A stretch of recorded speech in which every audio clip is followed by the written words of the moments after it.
교재 여초의 법인국사 탄문과 원통수자 균여와 원인국사 해일은 모두 화엄종사로 유명하였고 그랬습니다. 신라 말에 있었던 도선국사의 풍수질이 도참설에 영향을 받은 태조의 고려 개국과 더불어 불교는 급전직하 신라 이래에 다져진 기초 위에 대발전을 하게 된다는 말씀은 요 앞 시간에 얘기했습니다.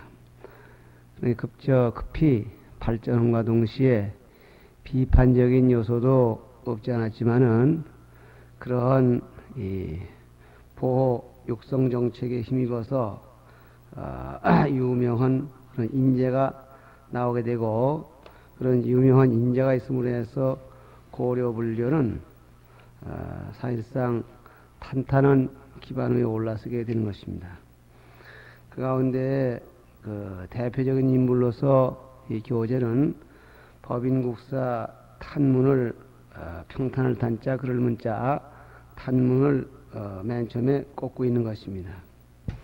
법인국사는 그러면 어떤 사람인가? 그분은 광주 사람이라 했고 속성은 고씨라고 했습니다. 신라말 효공왕 4년 8월 14일, 그러니까 소력기원 900년에 탄생하여 15살에 장의사에 가서 구족교를 받으려고 합니다. 그날 저녁에 이 기회사가 꿈을 꾸니까 어떤 신승이 와서 기회사에게 하는 말 가운데, 내일 새로 기회 받으러 오는 사미들 가운데 그럴 문자가 이름자에 들어있는 자가 있을 터인데 그는 보통 사람이 아니다. 화엄을 크게 선양할 큰 그릇이니 어찌 그 형식적인 수고를 빌려서 소승계를 줄 필요가 있겠느냐, 이런 말을 합니다. 깜짝 놀랄 기사가 수계자 명단을 조사해 보니 이 법인국사의 법명이 평탄을 탄자 그럴 문자 이것을 발견하고 불러들여서 그런 얘기를 하면서 구족계를 주지 아니하고 그냥 보살계, 좀 말하는 법망경 대계만을 줍니다.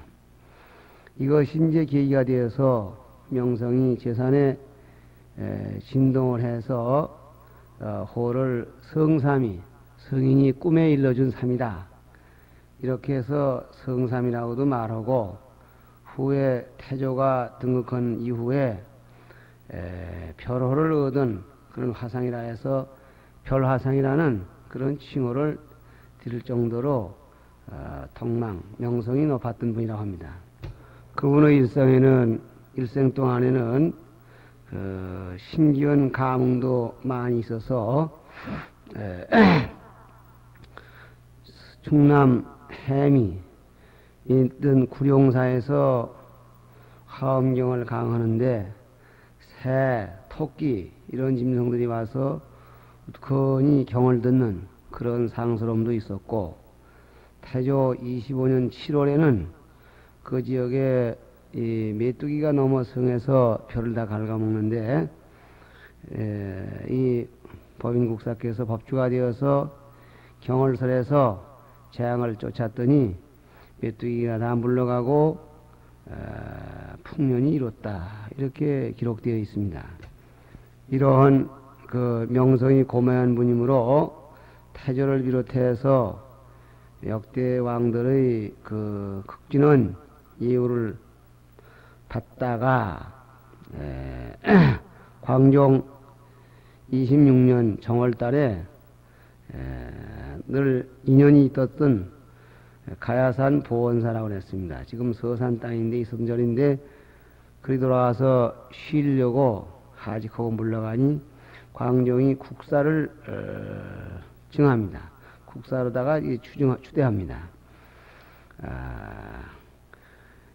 그때 자라가사 저 왕이 주는 가사와 좋은 선물을 많이 받아가지고 보원사로 돌아와서 그해 3월 달에 돌아가는데 법납이 61세, 그리고 시호가 법법자 도장인자 법인이고, 그리고 이 타포가 보승이라고 그랬습니다마는 이 법인국사 탄무는 이래서 이렇게 유명하신 분입니다. 그 다음에 원통수자 균여라고 그랬습니다. 이 원통수자도 역시 법인국사와 비슷한 시대 사람이고 역시 화엄종의 그 하나의 명성입니다. 그분의 속성은 변씨고 휘는 균여, 호를 균자 같은 자 균여인데 황주뿐입니다. 우리가 이 균여 선사하게 되면은 균여의 이 향가, 보현행원품, 보현행원가 11수 이거를 얼른 인상하게 됩니다. 그분은 어머니가 60세에 그 아기를 가졌고 뱃속에 21달 동안을 있다가 탄생하게 되는데, 그분 태어난 것이 고려 태조 6년, 그러니까 923년이 되겠습니다. 참 뱃속에 오래도 있었거니와 겉모양이 너무 아주 흉악하게 생겨서 갖다 내버렸더랍니다.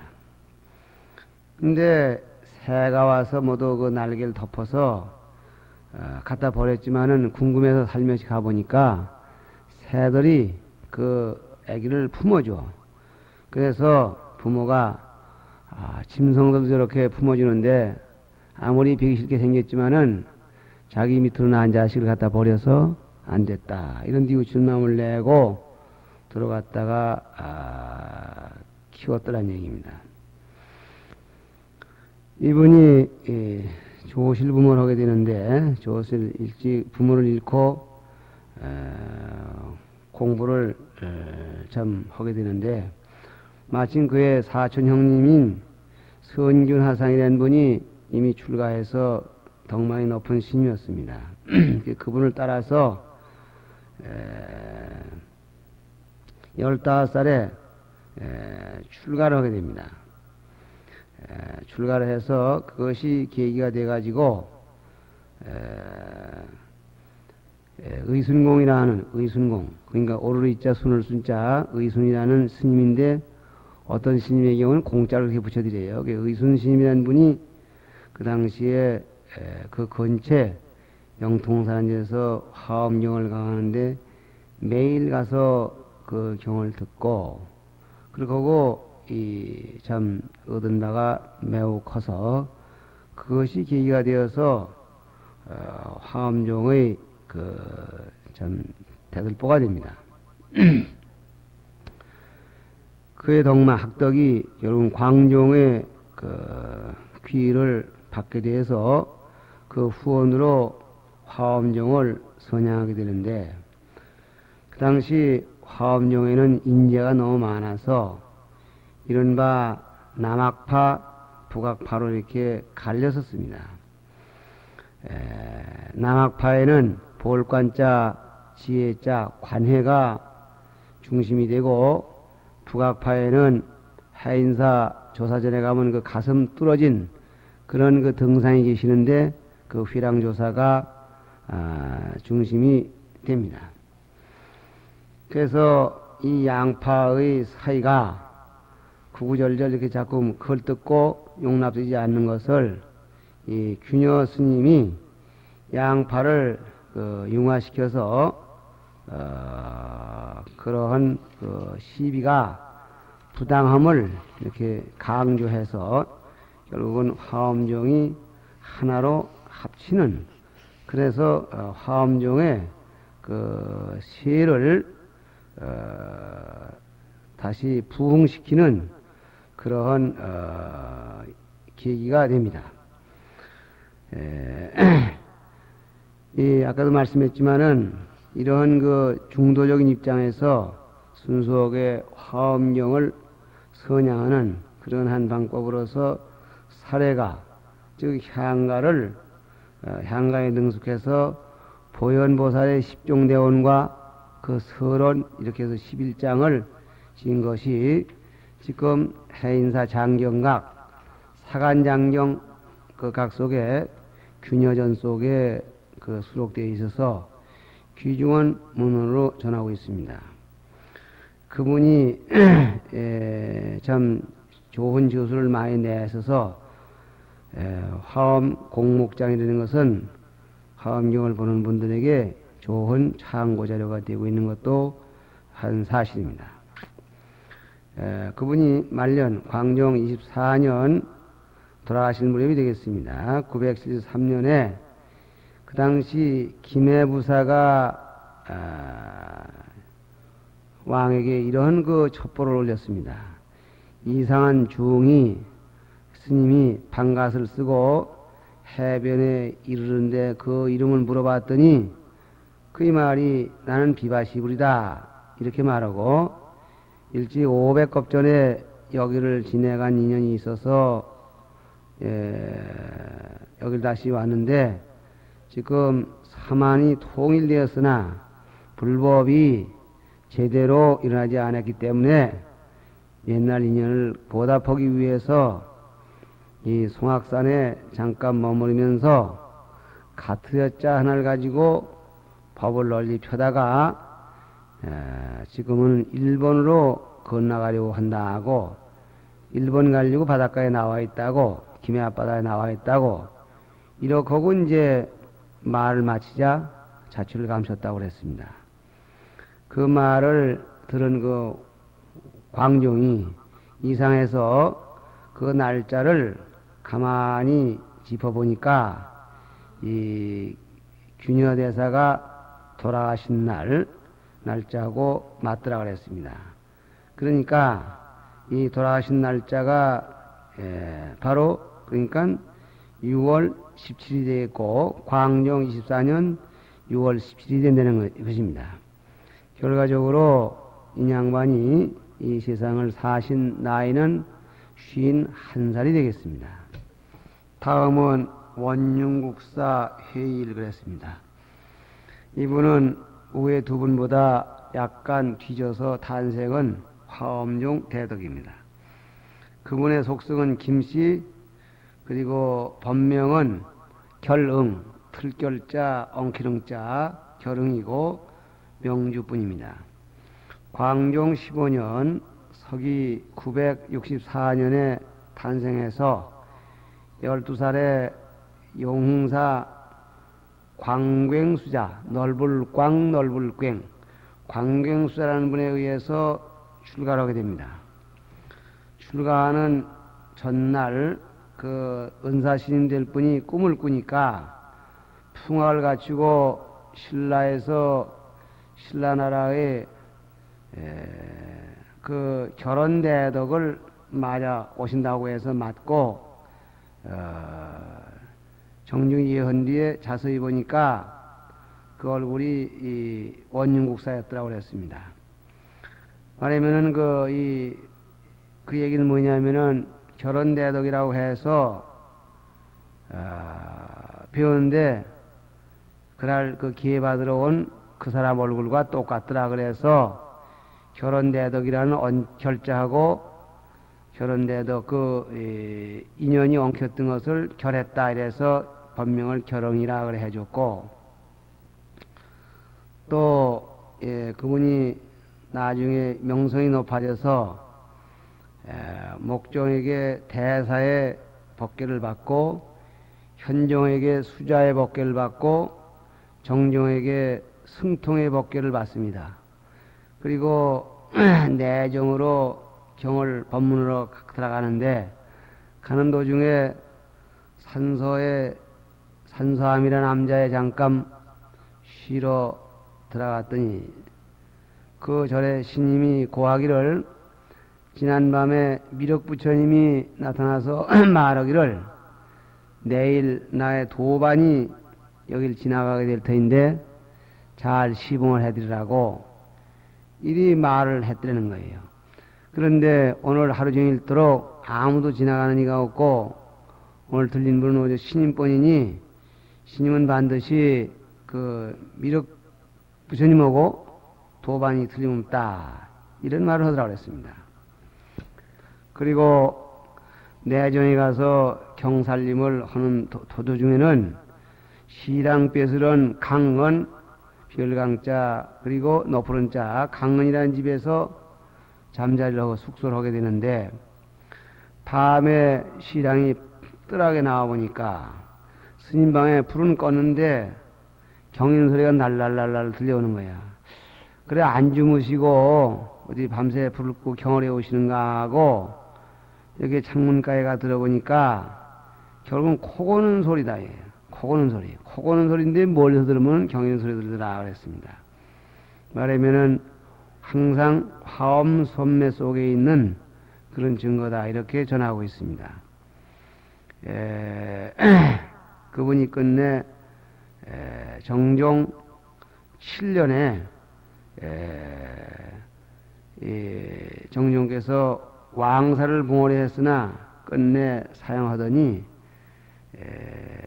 왕은 그래도 그걸 철회하지 않고 그해 6월 달에 그 스님이가 묵으시는 봉헌사로 가서 제자의 예를 올리고 국사를 매셨는데 그리고 나서 입적하셨다 그랬습니다. 그러니까 국사의 예를 받고 그리고 바로 돌아가시던 얘기죠.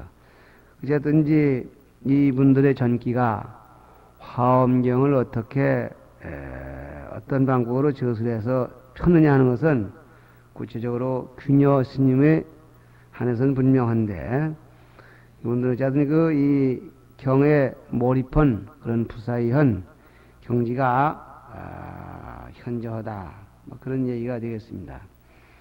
그러면은 이분은 그 원림국사를 본명은 결응인데 왜 그러면 해일이라고 하느냐? 이거는 처음 입산하기 전에 구산사란절을 놀러 갔었습니다. 근데 공중에서 이상한 사람이 나타나서는 말이 너 풍란에 거울이 2개가 있다. 하나는 해요, 하나는 달이다. 열어봐라. 그러답니다. 그 옷자락을 열고 가슴을 확 여니까 가슴에서 이상한 광채가 확 오던 다음에 히드라이트 피듯이 비치듯이 퍼지더랍니다. 그래서 그때부터 별명을 해일이라고 그랬습니다. 그러니까 이 해일이라는 이름은 출가하기 전에 그런 꿈에 의해서 이미 얻어진 그런 자라고 하겠습니다.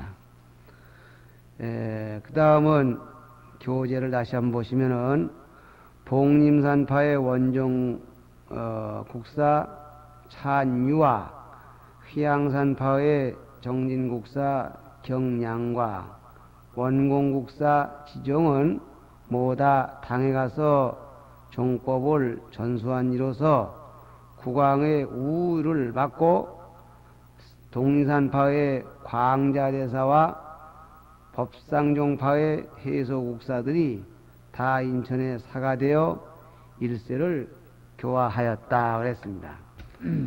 그러면 이 가운데 맨 첫 부분에 나온 봉림산파의 원종국사 유찬 그는 어떤 분인가?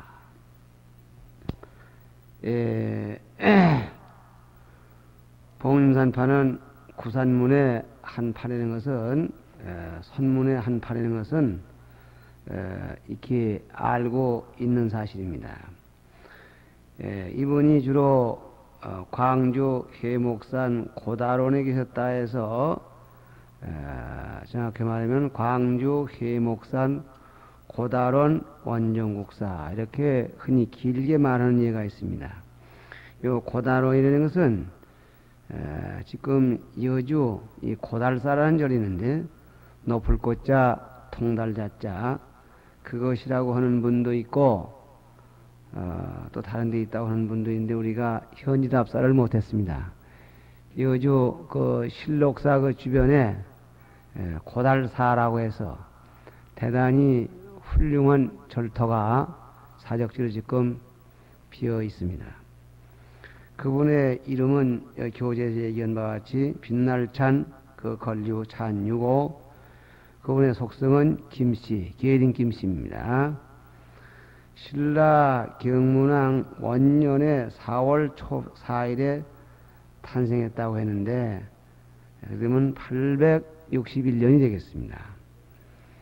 13살에 공주, 충청도 공주죠. 삼낭사로 출가했더니 그 전에는 스님이 너는 앞으로 큰 제목감이다. 그러니 해목산에 계시는 심의화상, 살필심, 희망할희 심의화상을 찾아가라. 거기가 너의 인연터일 것이다. 이렇게 글이 보내집니다. 거기 가서 묘를 궁구에 얻고, 그리고 진성왕 6년에 이르러 892년이 되겠습니다. 그러니까 약 한 30년, 30세에 중국을 가서 투자대동 하상에게 법을 전해받아가지고 고려 태조 4년 921년이 되겠습니다. 에서 다시 우리나라로 돌아와서 해목산을 이어서 해목산의 그 심의를 이어서 거기에 주석을 합니다. 태조, 그리고 그 뒤에 나온 해종, 그리고 그 뒤에 나오신 정종, 역대왕의 후원 이유를 받습니다. 그러다가 광종 9년, 그러니까 958년이 되겠습니다. 8년이 이르러서 입적을 하게 되는데, 세속 나이가 90세, 요즘 말은 범납이 69세나 됩니다. 이분이 돌아가신 뒤에 시호를 어떤 원자, 마루종자, 원종을 했는데, 이분을 표칭할 때에는 그래서 원종국사는 것은 시호를 불러서 그래서 지금 원종글입니다. 그러니까 이분의 원 본명은 찬유고, 자는 길도자 도광인데 해목산에 오래 있었다 해서 때로는 해목이라고도 이렇게 부르는 데가 있습니다. 어쨌든지 이상 여러 시인들 얘기를 많이 이렇게 소개했습니다만, 몇 분 소개했습니다만은, 결국은 이 왕의 귀를 받아서 왕의 예우를 받고 왕의 혜택에 의해서 법을 펴야만이 크게 명성이 날려진다는 이런 것이 아마 공통점인 것 같습니다. 다음은 교재에 있는 휴양산파의 정진국사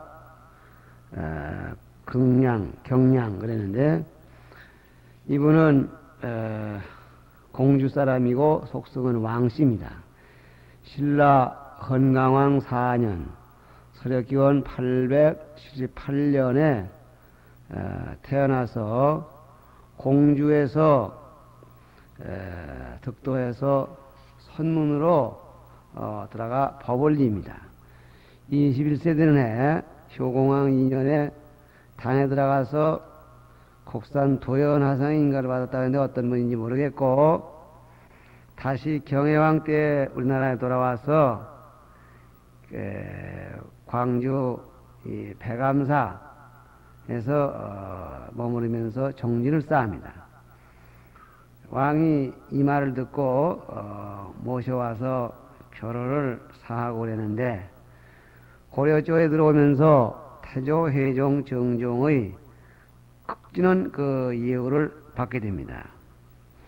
이때 스님은 회양산에 와서 머물고 계셨는데, 광종이 즉위하자 회양산에서 내려오시라고 해서 양근, 즉 양평입니다. 양평 산하사에 와서 계시도록 하고, 그렇게 하고 극진한 예우를 합니다. 문무 양반들을 모두 데리고 왕이 직접 산하사에 거동을 해서 증공대사라, 증득헐증 빌공 이런 호를 바치고 그리고 제자의 예를 다합니다. 아니면 국사로 모시는 거죠. 광종 4년 가을에 다시 휘양산으로 돌아가셨다가 3년 만인 7년 8월 19일에 돌아가니 그분의 나이가 60세가 되겠습니다. 그분이야말로 휘양산문을 일대 중흥시킨 대공덕주라고 이렇게 할 수 있습니다. 그분의 시호가 고요정자, 참진자, 정진입니다. 그래서 정진국사 이렇게 부르는 것입니다. 그리고 그분의 타포를 원호라고 했는데 둥그런 자 깨달은 자, 여기서 교재에는 시호를 써서 시호고 법명호를 썼습니다. 그 다음에 원공국사 지종, 이분 또한 휘양산 문화의 거성인데 성은 이씨, 전주 이씨고 그리고 이름은 신기로울 귀신신 고쩌 혜아를 책입니다. 태조 13년에 태어나서 8살 때에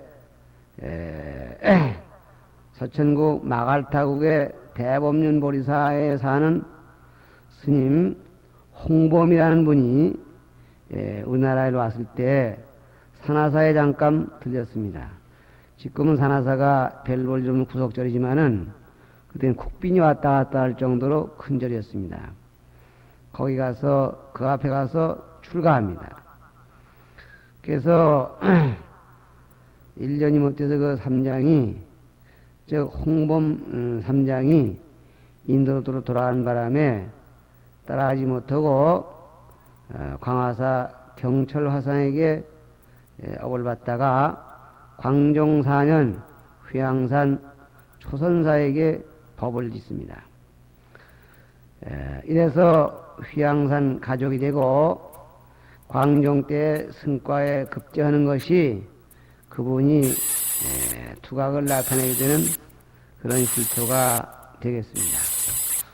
꿈에 증진대사가 원정국사죠. 나타나서 중국 유학 갈 것을 권하는 걸 보고 중국에 건너가서 선종, 천태학, 법학 이런 걸 골고루 배우고 광종년간에 돌아와서 법을 크게 드날립니다. 광종, 경종, 목종, 헌종 이 역조에 귀의를 받으면서 불법을 펴다가 현종 9년 4월에 원주 현계산 거동사라는 절에서 입적하게 되는데 89세 법납이 72세가 된다고 합니다. 대단히 거창한 분이었다고 생각이 됩니다. 시간이 여기서 끝이겠습니다.